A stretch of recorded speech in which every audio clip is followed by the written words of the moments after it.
கிறிஸ்துவுக்குள் மிகவும் பிரியமான சகோதர சகோதரிகளே, இயேசு கிறிஸ்துவின் நாமத்தினாலே உங்கள் யாவருக்கும் எனது அன்பின் நல்வாழ்த்துதலையும் வணக்கத்தையும் தெரிவித்துக் கொள்கிறேன்.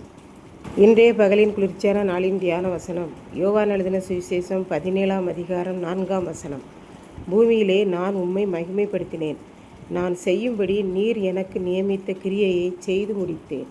இயேசு சீசர்களிடம் பேசிக்கொண்டிருக்கிறார். சீசர்களை பார்த்து, உலகத்திலே உங்களுக்கு உபத்திரம் உண்டு, ஆனாலும் நீங்கள் திடமனதாயிருந்து அவற்றை ஜெயித்து கொள்ளுங்கள், ஏனென்றால் நான் உலகத்தை ஜெயித்தேன் என்றார்.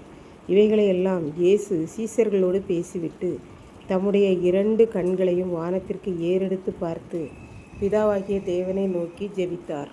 பிதாவே, நீர் உம்முடைய மடியில் இருந்த என்னை, மகனே, நீ பூமிக்கு மனிதனாக இறங்கிப்போ, அங்கே சென்று மக்களுக்கு எப்படி வாழ வேண்டும், ஆண்டவரை எப்படி தேட வேண்டும் என்பதை கற்றுக் கொடுத்து நீயும் வாழ்ந்து காட்டு.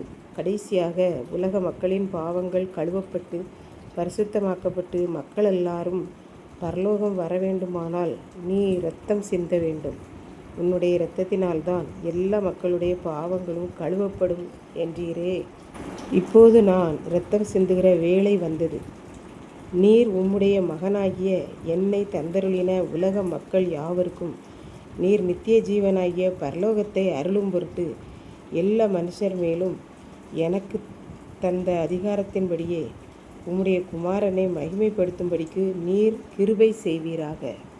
உண்மையான தெய்வமாகிய பிதாவே, உம்மையும் நீர் அனுப்பிய குமாரனாகிய இயேசு கிறிஸ்துவான என்னையும் நன்றாக அறிந்து கொள்வதே அழியாத அந்த பரலோக வாழ்வை பெறுவதற்கு வழியாகும். இந்த பூமியிலே நான் வந்து உம்மை மகிமைப்படுத்தி இருக்கிறேன். நீர் என்னை எதற்காக இந்த உலகத்திற்கு அனுப்பினீரோ அவைகளையெல்லாம் நான் சரியாக செய்து முடித்திருக்கிறேன். நான் இந்த பூமியிலே மக்களுடைய பரலோக வாழ்வுக்காக முடிக்காதது ஒன்றுமே இல்லை என்று இயேசு பிதாவிடம் ஜெபம் பண்ணி கூறினார். இப்படித்தான் ஒருவர் ஒரு சிறிய வேலைதான் செய்தார். அனுதினமும் உழைத்து கூலியை பெறுபவர். ஆகவே அவர் கூலியை வாங்கி வீட்டிற்கு வந்து மனைவியிடம் கொடுப்பார். அவர்கள் அதை சிக்கனமாக செலவு பண்ணி நன்றாக சாப்பிட்டு மீதியானவற்றை பத்திரமாக வைத்து பிள்ளைகளை படிக்க வைத்தனர். பிள்ளைகளும் நன்றாக படித்தார்கள். பின்பு பிள்ளைகளுக்கு வேலை தேடி கஷ்டப்பட்டு வேலை வாய்ப்பும் கிடைத்தது. அவ்வாறு பிள்ளைகள் வேலை பார்த்து குடும்பம் நன்றாக வாழ்ந்தது. பின்பு பிள்ளைகளுக்கு அந்த பெற்றோர் திருமணம் பண்ணி வைத்தனர்.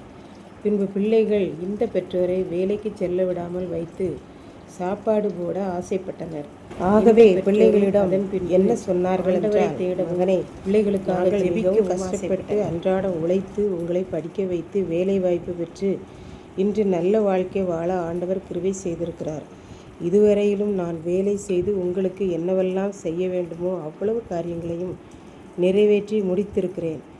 என்னோடு உங்கள் அம்மாவும் சேர்ந்து உங்களுக்கு செய்ய வேண்டிய கடமைகளெல்லாம் நிறைவேற்றி முடித்திருக்கிறாள். இனி நாங்கள் ஆண்டவரை தேடி உங்களுக்கு ஆசீர்வாதத்தை பெற்றுத்தரப் போகிறோம் என்று கூறினார்கள். இதை கேட்டுக்கொண்டிருக்கும் எனக்கன்பானவர்களே, இதைத்தான் நம் ஆண்டவர் சொல்கிறார். பிதாவே, நான் செய்யும்படி நீர் எனக்கு நியமித்த எல்லா கிரியைகளையும் செய்து முடித்து விட்டேன் என்று. இன்றைக்கு நம் ஆண்டவருக்காக, ஆத்தும அறுவடைக்காக, பரலோக வாழ்வுக்காக என்னென்ன கிரியைகளை எல்லாம் நாம் செய்திருக்கிறோம் என்று ஆராய்ந்து பார்ப்போம். இயேசு இந்த உலகில் வந்து பிறந்தது முதல் ஒவ்வொரு நாளும் பிதாவை மகிமைப்படுத்தினது போல நாமும் இயேசுவை மகிமைப்படுத்தும் கிரியைகளை நிறைவேற்றி முடிப்போம். கர்த்தர் தாமே இந்த வார்த்தைகளை ஆசீர்வதிப்பாராக. ஆமென். ஜெபம். அன்பின் ஆண்டவரே, இந்த அருமையான நல்ல நாளுக்காக நன்றியோடு ஸ்தோத்திரிக்கிறேன். இதை கேட்டுக்கொண்டிருக்கும் ஒவ்வொரு பிள்ளைகளும் இந்த உலகத்தில் உமக்காக நித்திய ஜீவனுக்காக செய்ய வேண்டிய கிரியைகளை செய்து முடிக்க பலன் தார். இயேசு கிறிஸ்துவின் மூலம் வேண்டிக் கொள்கிறேன் பிதாவே. ஆமென்.